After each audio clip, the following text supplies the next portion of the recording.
No Salvador Jesus Cristo, estimadas irmãs e irmãos, em primeiro lugar, minha gratidão por poder hoje compartilhar com vocês e compartilhar nesse culto que deu a moldura para a pregação. Eu estive prestando atenção na liturgia e cada um dos pontos da Bíblia, como palavra de Deus, revela a promessa divina. A Bíblia, como palavra de Deus, ensina que somos pecadores e que em Jesus há salvação.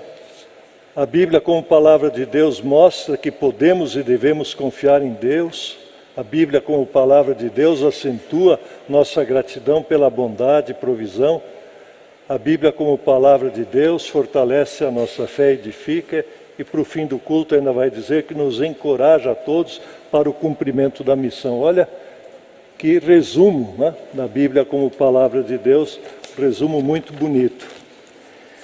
E aqui no nosso texto, que eu até queria conferir se a Almeida Revista Atualizada diz a mesma coisa, aqui traduzindo de igual maneira, mas eu acho que deve estar muito parecido.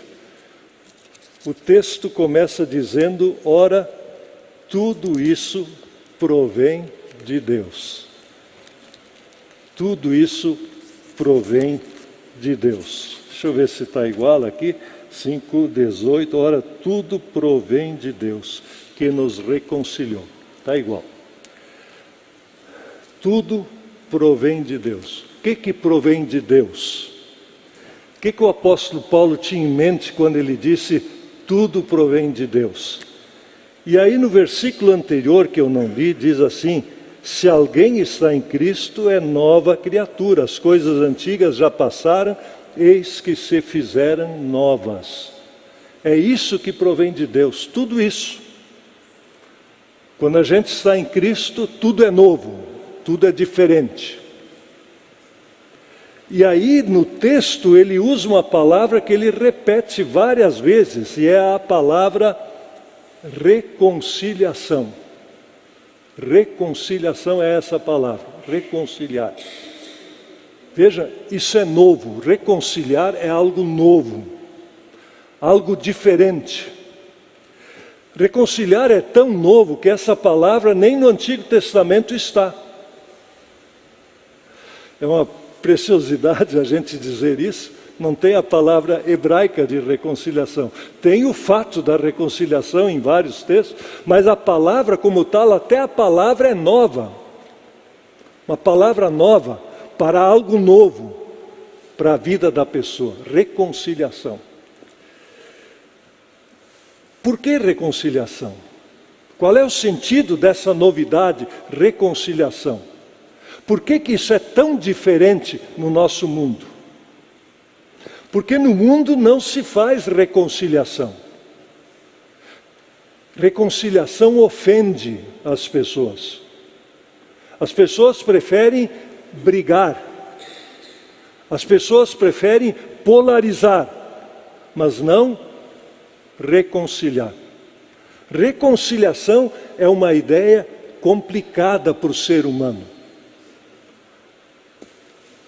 Quando a Bíblia começa a falar sobre a criação, Gênesis, aparece uma coisa que é interessante. Deus criou. E aí conta toda a história da criação e conta mais uma vez a história da criação. Gênesis 1 e 2, conta duas vezes. E aí conta um fato, na sua linguagem, lá do livro de Gênesis, que nós depois chamamos de pecado. Essa ruptura que houve. E essa ruptura, ela é incompreensível para o ser humano. Ao longo da história, os filósofos queriam explicar a ruptura. E eles continuam querendo explicar o que a Bíblia ali conta como pecado. Pecado. Desentendimento entre o homem e Deus, desentendimento entre o ser humano e a mulher, entre o ser humano e a criação. Todo esse desentendimento, ela resume depois, ao longo da Bíblia, numa palavra: pecado. E isso é incompreensível à filosofia. Não sei quantos de vocês gostam de filosofia.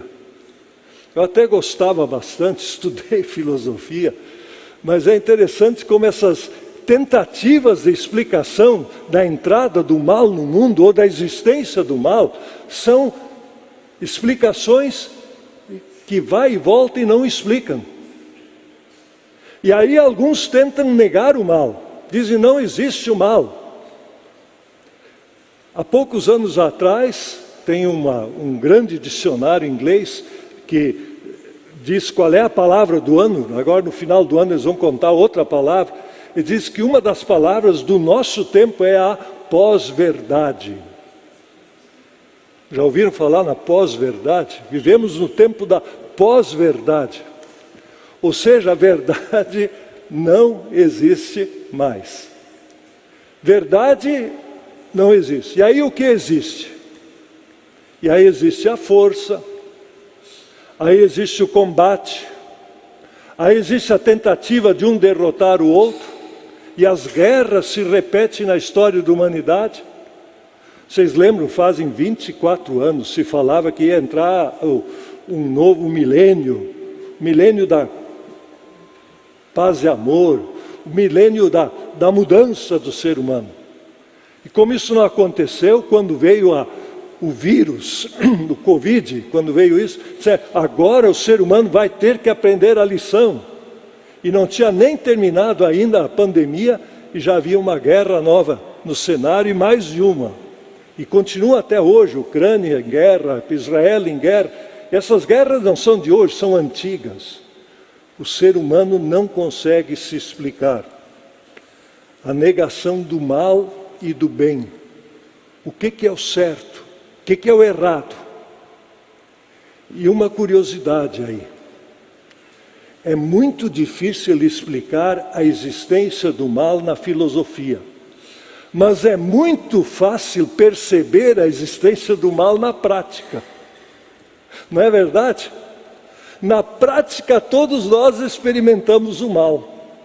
Quem não foi roubado alguma vez e disse, agora fui roubado, eu não aguento mais isso, eu não vou mais ser bom com os outros, porque tudo não presta. Não é assim a nossa reação, às vezes, dentro do nosso coração? A experiência do mal é uma experiência do nosso dia a dia. E não é o nosso país, é o mundo inteiro, onde há o ser humano. Talvez alguns filósofos conseguiram avançar um pouco na explicação. Teve um alemão chamado Hegel, que teve muita influência, tem até hoje no pensamento. Ele, o que hoje nós chamamos de polarização, ele apelidou de um trinômio que faz o ser humano ir para frente. Ele diz que é a tese, a antítese, e os dois brigam, e aí vem a síntese, que vira uma nova tese, contra a qual se levanta outra antítese, e vira uma outra síntese. E aí depois, um outro filósofo fez aquilo, a dialética materialista. Ele diz, o espírito não existe, e essa dialética de tese, antítese e síntese vai ter que ir para frente, e assim a humanidade progride. E aí a gente pergunta, que tal o progresso da humanidade? Estão contentes que estamos cada vez melhores? E quando as pessoas conversam entre si, diz, está bravo, está difícil, está duro, não é assim que reagem? E aquela teoria fica difícil de ser estabelecida. A Bíblia traz um remédio que é reconciliação. Eu volto a chamar a atenção, reconciliação. Quando a Bíblia fala sobre isso, ela diz que o problema do ser humano é sua distância de Deus. Ele se afastou do seu Criador. E o afastamento de Deus, do ser humano, de Deus, do seu Criador, é a causa de todo o seu problema.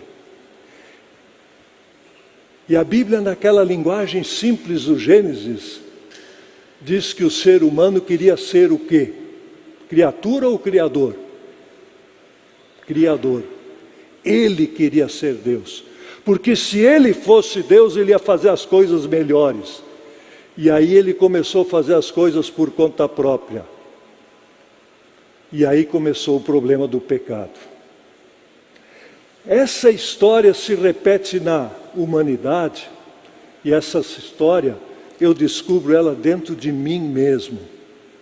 Quando eu me olho no espelho, eu olho, conheço esse cara. E ele não é tudo isso que ele parece, porque eu conheço esse cara. Eu sei quem eu sou, eu sei dos meus problemas, eu sei das minhas dificuldades, eu sei como eu preciso de algo diferente. E aí começa a reconciliação. Tem um texto que eu queria ler para vocês, é do Evangelho de João, capítulo 6, versículos 68 e 69. O Evangelho de João, capítulo 6, versículos 68 e 69. Jesus falando com os seus discípulos, ele fala com os discípulos e diz: olha, o negócio está complicado, alguns de vocês vão me trair, vocês que estão comigo, meus 12 discípulos vão me trair e tal. E aí ele diz: mas eu queria estender uma coisa para vocês, que é a mensagem da vida eterna. E aí Pedro, eu acho que quando Pedro falou que algum de vocês ia trair, ele deve ter pensado várias vezes nisso, até depois da história da paixão e morte de Jesus. E aí o Pedro diz assim, no versículo 68, Senhor, para quem iremos? O Senhor tem as palavras da vida eterna, e nós temos crido e conhecido que o Senhor é o Santo de Deus. Quantas vezes nós passamos por experiência assim? A gente acha que tem ideias, a gente acha que sabe tudo, e de repente a gente fica pasmo diante da realidade e olha para Deus e diz: Senhor, qual é a saída? E a única saída que nós encontramos é aquela que Deus nos oferece. Olha para Jesus, porque em Jesus tem reconciliação. E a salvação não é por obras. A salvação não é por entendimento. A salvação é por meio da fé. Crer. Crer. Porque não há outra saída. Crer. Crer no Senhor Jesus. É isso que a Bíblia nos revela.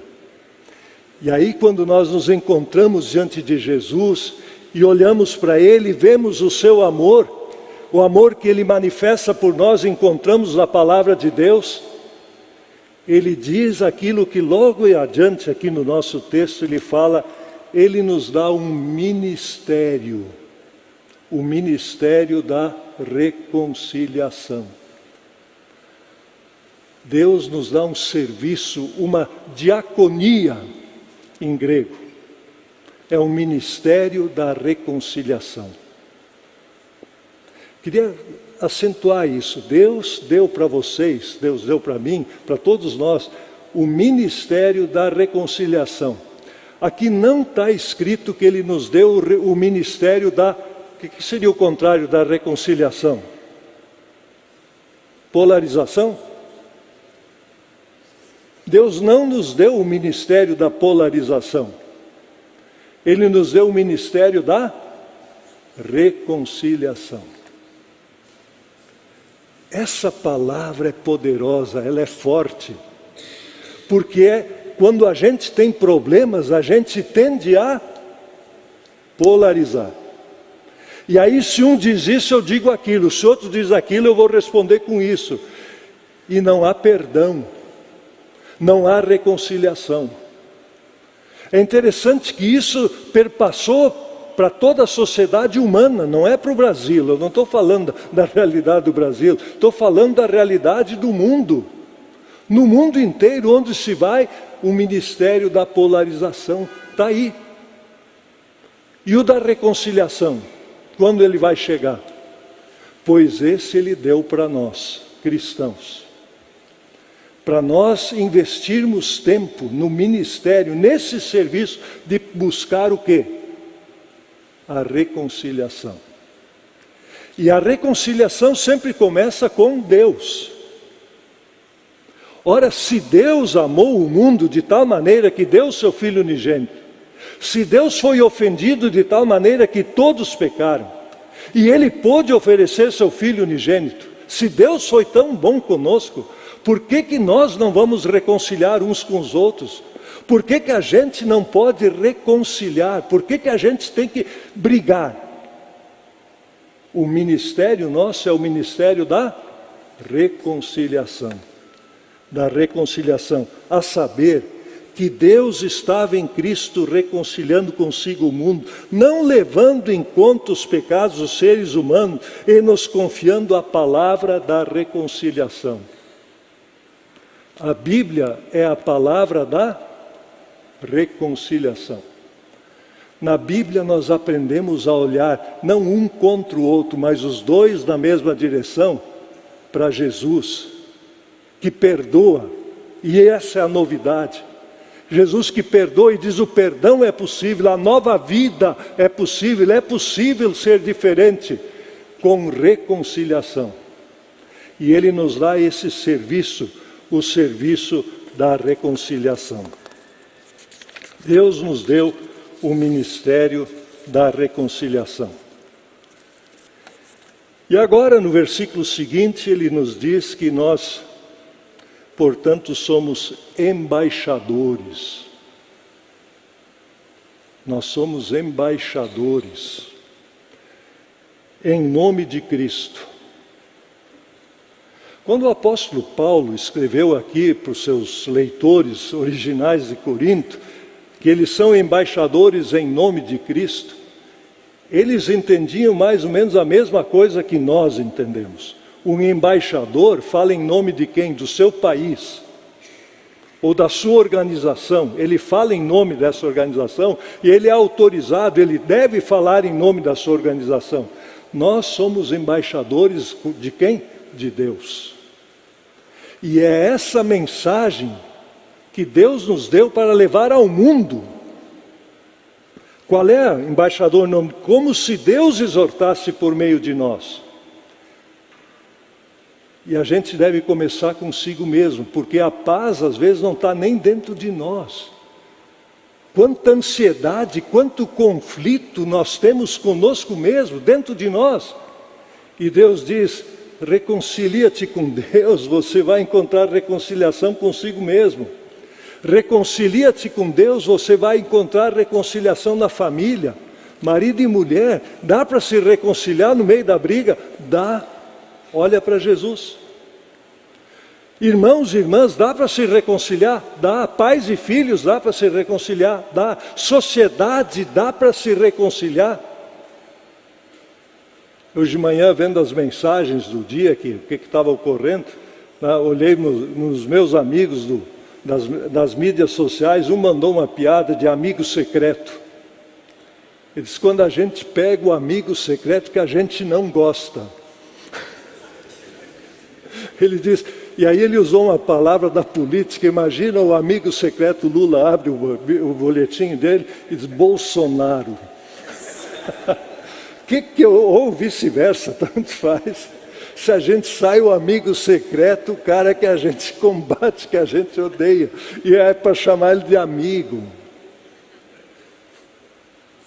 E aí a gente vê como a reconciliação às vezes passa de largo na vida da gente, mesmo uma situação dessas de humor. Como é difícil a gente se reconciliar. Só Deus, né? É verdade, por isso que isso é a grande novidade que nos é trazida, a reconciliação. E sabem, nós somos os embaixadores. Nós somos os embaixadores. Nós que temos esse ministério. Não são outros, somos nós.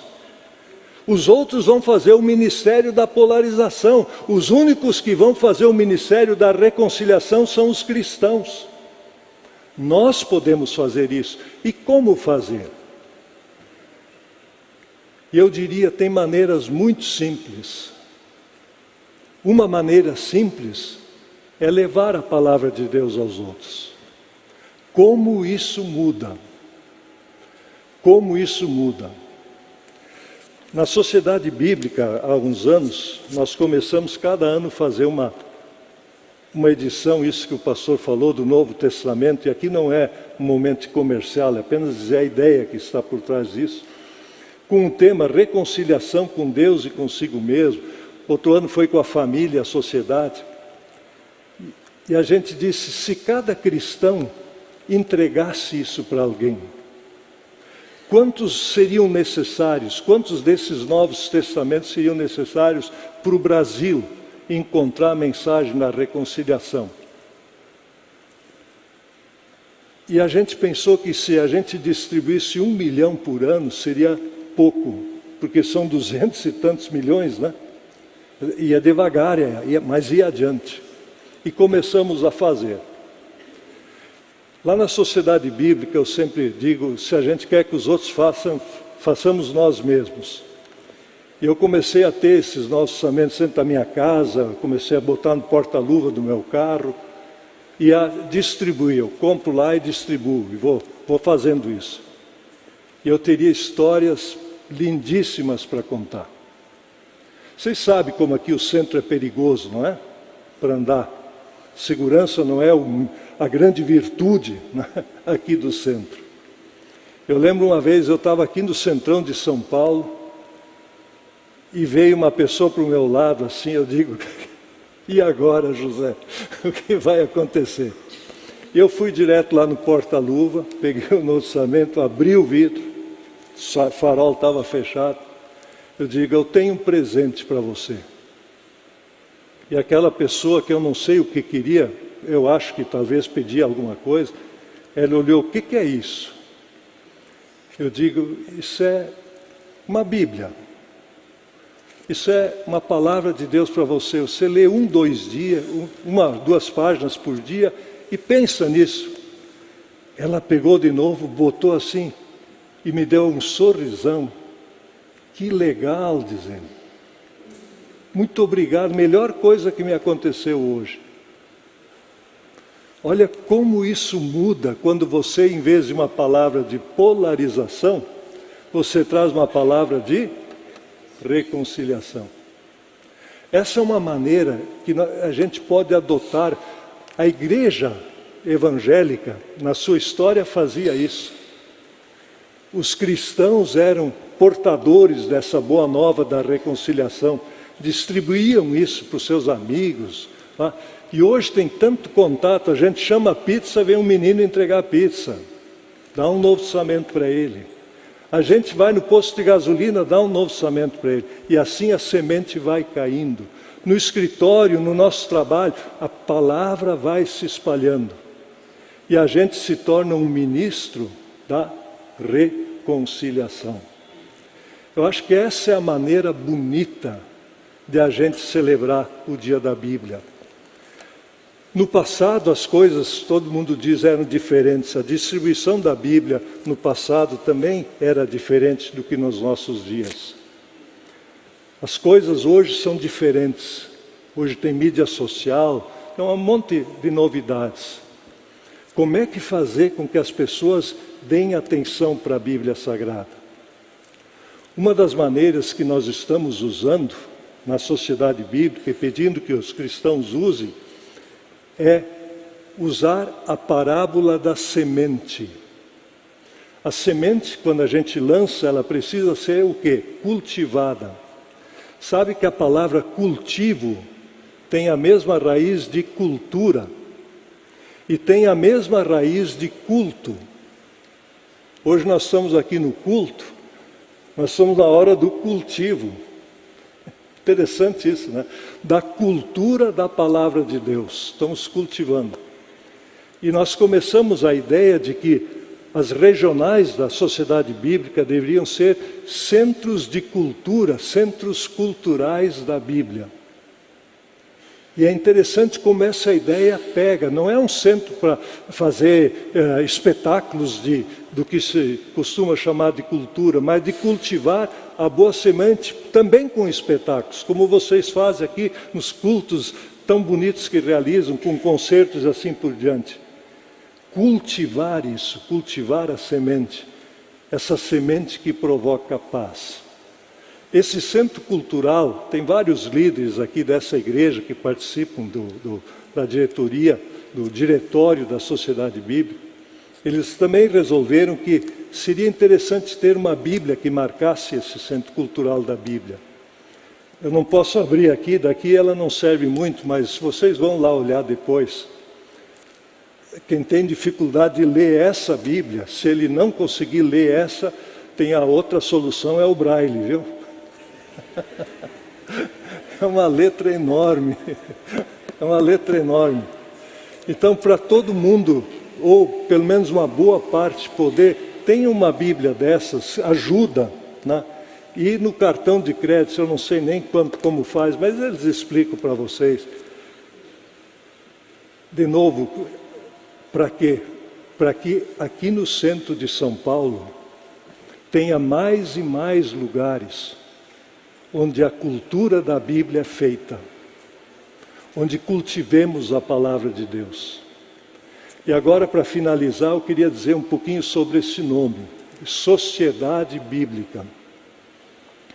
Na verdade, deveria ser Sociedade da Bíblia, porque ela não é bíblica no sentido da doutrina bíblica. A doutrina bíblica sai da Bíblia. Essa sociedade não sai da Bíblia, é uma sociedade da Bíblia. E quem são os sócios? Os sócios são todos aqueles que amam a palavra de Deus. Mas a gente não quer que a sociedade da Bíblia sejamos um pequeno grupo.